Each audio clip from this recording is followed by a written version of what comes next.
새해가 시작되면 우리는 흔히 좋은 일들이 많이 일어나길 희망하며 가족의 건강과 행복을 비는 마음으로 집안의 분위기를 새롭게 바꾸려고 노력합니다. 행운을 불러일으키기 위해 인테리어를 바꾸거나 거주지를 옮기는 등 여러 가지 방법들이 있지만 그 중에서도 가장 먼저 해야 할 일은 청소라고 할 수 있습니다. 오늘은 청소 중에서도 반드시 버려야 하는 것 5가지에 관해 이야기 나눠보고자 합니다. 올해 모든 일이 술술 잘 풀리길 바란다면 꼭 끝까지 시청해 주시길 바랍니다. 주제가 마음에 드신다면 구독과 좋아요를 눌러주세요. 클릭 한 번으로 다음 영상을 더 빠르게 시청하실 수 있습니다.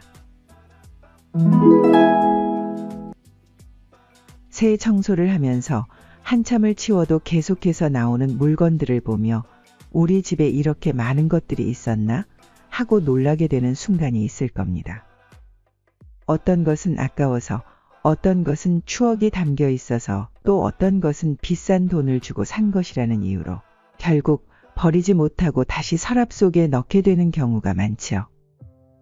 과거에는 가난하고 물질적으로 부족했기 때문에 더 많은 물건을 사고 맛있는 음식으로 배를 채우는 것이 행복한 삶의 조건이었습니다. 그러나 오늘날에는 소유에 대한 관념이 변했습니다. 우리는 꼭 필요한 물건만을 골라 사고 건강을 생각해 기름진 음식을 피하며 몸무게를 줄이기 위해 오히려 돈을 쓰는 경우가 많습니다. 이렇게 덜 소유하고 잘 버리는 것을 중요시하는 미니멀 라이프가 건강한 삶의 한 방법으로 인식되고 있습니다. 하지만 여전히 많은 사람이 물건을 모으고 채우는 것을 좋아하고 비우고 버리는 것에 대해 익숙하지 않습니다. 이는 아깝기 때문에 혹은 조금 더 쓸 수 있을 것 같아서 필요하지 않은 물건을 계속 가지고 있게 됩니다. 대부분 가격이 높지 않은 사소한 물품들이죠.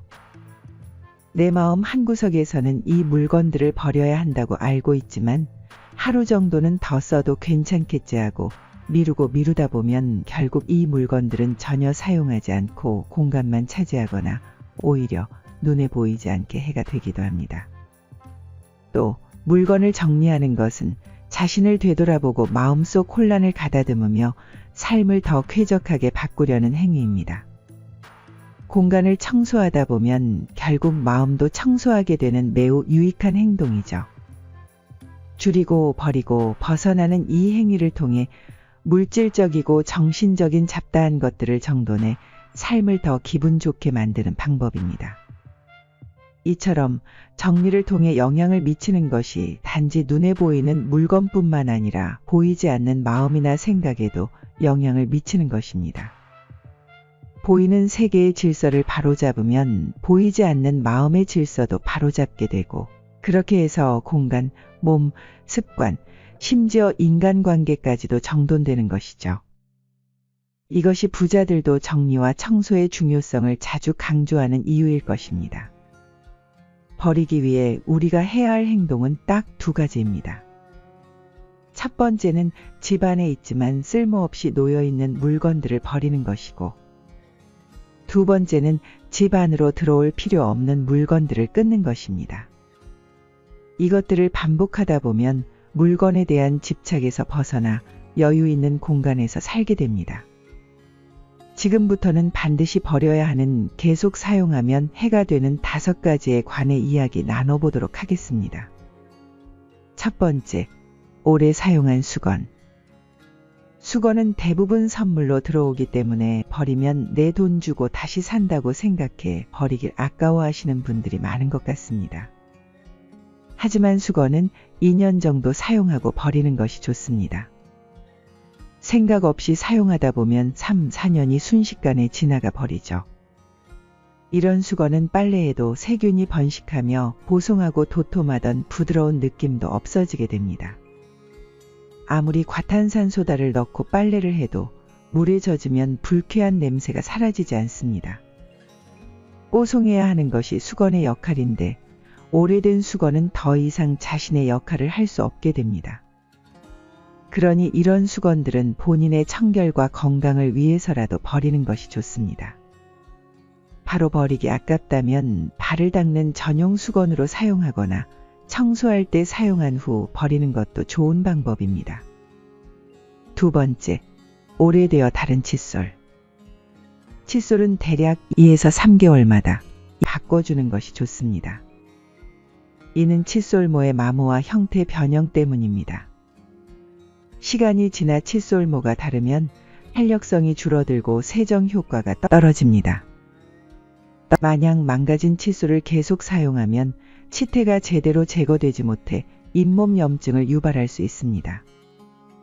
2에서 3개월이라는 주기는 어디까지나 일반적으로 권장되는 것이므로 평소 양치질하는 습관이나 칫솔모의 강도에 따라 권장되는 교체 주기가 달라질 수 있습니다. 그러므로 양치질할 때 힘을 많이 주거나 부드러운 칫솔을 사용하는 경우 칫솔모가 더 빨리 망가지기 쉬우므로 자주 교체하는 것이 좋습니다. 세 번째, 달코해진 운동화. 가끔 신지도 않는 오래된 신발을 모아두는 사람들이 있습니다. 이것은 미관상으로도 좋지 못하며 불필요한 자리를 차지합니다. 이뿐만 아니라 운동화가 닳기 시작하면 쿠션 기능이 떨어져서 충격을 흡수하는 능력이 약해져 근육이나 뼈에 무리를 줄 수 있습니다. 건강해지려고 열심히 운동했는데 신발 때문에 오히려 병을 얻게 된다면 얼마나 속상할까요? 그렇다고 새 운동화가 무조건 좋다는 것은 아닙니다. 새 신발은 길들여질 때까지 발에 스트레스를 주어 통증이나 피로감을 유발합니다. 그럼 운동화의 적절한 교체 주기는 언제일까요? 운동화의 적정 수명은 500에서 800km입니다. 하지만 정말 꼼꼼한 분이 아니라면 대부분 얼마나 신고 걸었는지 기억하기 힘듭니다. 그렇기 때문에 신발의 상태나 착용감 등으로 교체 시기를 가늠할 수 있습니다. 먼저 신발 밑창의 모양이 처음 구입했을 때보다 많이 평평해졌다면 교체할 시기가 다가온 것입니다. 또 운동 중 다른 신발을 신었을 때보다 더 큰 충격을 느낀다거나 발바닥 중앙 부위에 통증이 있다면 새 신발을 구매할 때가 된 것입니다. 네 번째, 냉동실에 방치된 음식. 냉동실은 음식을 오래 보관할 수 있는 마법 같은 공간입니다. 어떤 음식이든지 냉동실에 넣으면 마음이 놓이며 아이스크림처럼 냉동 상태로 잘 보관할 경우 거의 영구적으로 보관할 수 있을 것 같은 느낌도 받습니다. 유통기한이 다 된 빵을 냉동하면서 이렇게 하면 조금 더 오래 먹을 수 있겠지 라는 생각을 하기도 합니다. 그렇게 넣어두고 금방 먹으면 상관없지만 잊어버린다는 게 가장 큰 문제입니다. 나중에 냉동실 청소를 할 때 보면 음식물이 꽝꽝 얼고 성에가 껴서 이게 뭐였는지도 잘 기억이 안 납니다. 냉동 방식은 다양한 음식을 오랜 기간 동안 보관할 수 있는 효과적인 방법이지만 음식의 품질이나 영양소가 영원히 유지되는 것은 아닙니다. 그러므로 정기적으로 냉동고 청소를 해야 합니다. 하지만 바쁜 현대인이 자주 청소하기란 쉽지 않죠. 이보다 더 좋은 방법은 식재료를 살 때부터 냉장 보관으로 소비할 수 있는 양만큼만 구입하는 것입니다. 그리고 내용물이 보이는 투명 용기에 적은 양으로 소분하여 냉동 보관하는 것을 추천드립니다. 그래야 나중에 확인하기 쉽고 해동했다가 다 먹지 못해 버려지는 것을 방지할 수 있습니다. 이렇게 음식이 냉동실에 무심코 쌓이지 않도록 하기 위한 노력이 필요합니다. 다섯 번째, 오래된 플라스틱 용기. 오래된 플라스틱 용기는 시간이 지나 그 안에 들어있던 음식이나 김치 얼룩으로 인해 환경 호르몬을 방출합니다. 이런 화학물질은 호르몬의 생리작용을 교란하고 방해하여 건강에 부정적인 영향을 미치게 되어 여러 가지 질병을 일으킵니다.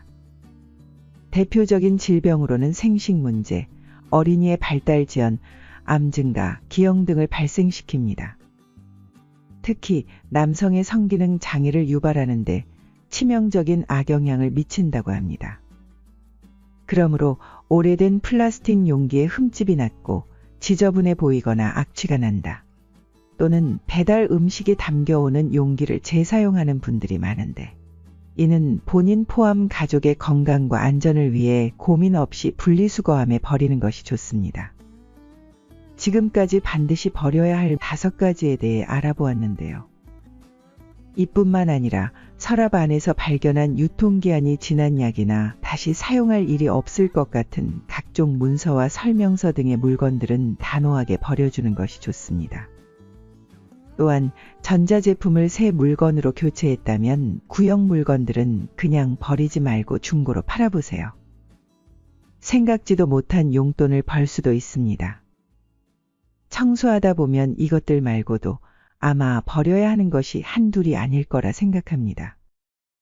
지금 나에게 불필요한 물건은 버리고 필요한 물건만을 선택하는 작업을 계속하면 물건처럼 보이는 세계부터 작용하기 시작하다가 점차 생각이나 마음처럼 보이지 않는 세계에도 작용해 결국 스스로를 더 깊이 이해할 수 있게 만들어줄 것입니다. 빼기를 하면 할수록 드러나는 공간이 보일 겁니다. 공간만큼 내 삶은 가벼워지고 마음은 고요해집니다. 일본에서 유명한 정리 전문가인 곤도 마리에는 다음과 같이 조언합니다. 오랜 기간 동안 함께했던 물건들에는 자연스레 애착이 생깁니다. 그러니 물건을 버리거나 다른 곳에 기부할 때는 그동안의 동반자였던 물건에 감사의 마음을 전하는 것이 좋습니다. 또한 만약 이 물건이 내 것이 아니라면 나는 이것을 사기 위해 얼마를 지불할 의향이 있을까? 라고 자신에게 되물어 보세요. 살 때는 좋다고 생각했던 물건이 지금은 그다지 필요하지 않아 집에 방치되어 있다면 버리지 않을 이유가 없습니다. 실제 그녀는 한 번밖에 사용하지 않고 책상 위에 방치되어 있던 스마트 밴드가 있었다고 합니다. 그것을 볼 때마다 충분히 활용하지 못하고 있다는 아쉬움이 들어 볼 때마다 묘한 죄책감이 드는데 굳이 저기 저렇게 둘 필요가 있을까? 라고 생각했습니다. 결국 그 스마트 밴드를 친구에게 선물로 주었고 고맙게도 그는 선물을 무척 좋아해 주었다고 합니다. 매일 착용하는 것은 물론이고 이를 계기로 운동을 시작해 이후 이 스마트 밴드를 차고 마라톤까지 완주했습니다. 따라서 별로 중요하지 않다고 느껴지는 물건들은 집에 쌓아두기보다 다른 사람에게 선물하는 방법도 있습니다. 정말 필요한 사람이야말로 그 물건의 가치를 알아보는 것입니다. 우리의 생활 공간을 차지했던 물건이라면 분명 우리의 마음속에도 공간을 차지하고 있을 것입니다. 그러니 낡고 오래된 물건을 정리해 자신을 위한 공간을 마련해 보는 거 어떨까요? 불필요한 것들을 과감히 정리하면 더 유연한 사고를 하는 나아진 자신이 될 것입니다. 올 한 해는 소유욕과 집착, 집념과 미련 이런 것들을 내려놓고 홀가분한 마음으로 행복한 여생을 살아보는 것도 좋을 것 같습니다. 구독과 좋아요는 사랑입니다. 끝까지 시청해 주셔서 감사합니다.